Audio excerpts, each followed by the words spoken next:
Hey guys, welcome back to my channel. Welcome if you're new. So today's video we are creating the nurses card, and the next theme is National Visit Your Relatives Day. Can't get my words out. So I'm taking some digi stamps from Sweet November. I will link them in my description.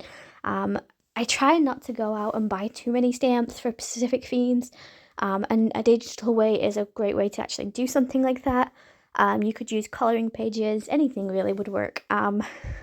Personally, I like to buy some digis from Sweet Novembers because obviously, if I ever lose them, I can always go back into my emails and re-download them, or I can go back onto the company website and go in my order purchase list, or I can even contact Sweet November themselves and they can go through it on their side, because sometimes that does happen where it's just like cancelled my entire listings for some reason. I don't know if it's like a glitch in the system, but yeah. Anyways, I'm cutting this all down, and then I'm taking the laugh lines. I can't remember what the stamp's called, but it will be linked to my description. It's from an art impression stamp, and I took that and used the stethoscope and a sentiment from it, which says, "Is it your turn to take your pills, or is it mine?" And I thought that would be super funny because, I think in the nurses industry, like, doctors tend to get a lot more recognition for their work and stuff, but nurses have like a very more, I want to say more, I don't know what the word is, but I do feel like they do more, because I noticed the other week when I was in the hospital, like, the doctor was in the office, didn't come out of it. He was literally just talking to the patients he was seeing. Whereas nurses, they're talking to patients, families, they're talking to staff members about other people's cases and stuff like that. So I feel like they're more integrated into having more stress and more pressures and all of that built on top of them, because obviously they have to fit certain structures, and they're dealing with way more on the outside rather than an office doctor that sits inside. Like, personally, to me, like, a couple of weeks ago, I went to my GP, and I have not seen my actual personal doctor in over, like, 6 years, because she's never been there. She's always either on maternity leave or on leave in general. So we generally just get whoever they found for the day to cover. And the last time I went in, it was a new doctor, never heard of them before. And I know this sounds really stupid, and I know I'll probably get a lot of hate for this, but I kind of like to know whether or not my doctor is a male or a female, depending on whatever I'm going in there for. So if I am going in there for just like a standard cold or whatnot, I don't care what gender my doctor is.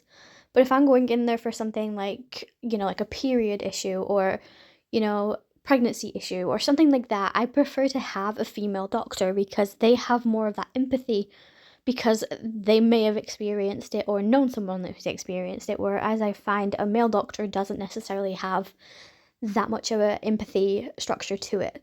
And that sounds really mean. I know, like, there are some really great doctors out there that are males, but personally for me, I'd like to know what gender my doctor is. And they don't tell you that. They just say it's Dr. whoever. I mean, sometimes if it's like a basic name, like Susan or Dale or whatever it is, then it's kind of obvious. But for me, where every single doctor that I've seen, it's just been a very complicated foreign name for me to figure out whether or not they're a male or a female. But like I said, my last doctor didn't understand who his name was, and I told him my symptoms, and he was sat there on the computer Googling my symptoms. Like, I could do that. Like, I came here because you're supposed to, like, physically examine me and tell me what's wrong.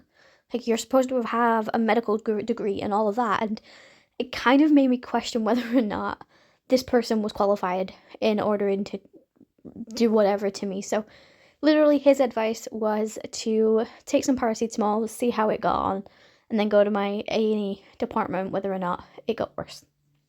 I'm sorry, but that was idiotic at the best. And, like, I waited like 2 weeks after that and ended up going to emergency care, because basically what had happened is I had fluid stuck in the back of my head, which was causing swelling on my brain. And his recommendation was for me to take painkillers, like, seriously. So realistically, I could get him done, because I feel like it's negligence. Like, he could have predicted that, or he could have sent me and referred me to somewhere to get a test, and he never did. So yeah, I kind of just should have walked out the moment he started Googling my symptoms, to be honest, but yeah, so this is another reason why I'm making this card for nurses, because like I said, I feel like they get no appreciation whatsoever, and they get a lot of abuse from people because they're angry about waiting times or angry about not being seen or heard or whatever it may be. So I think nurses do need a little bit more praise and appreciation for what they do. So I hope you guys enjoy this video. If you do, make sure you like and subscribe. Go check out my videos and check out my Instagram, and I'll see you guys in my next video. Bye guys.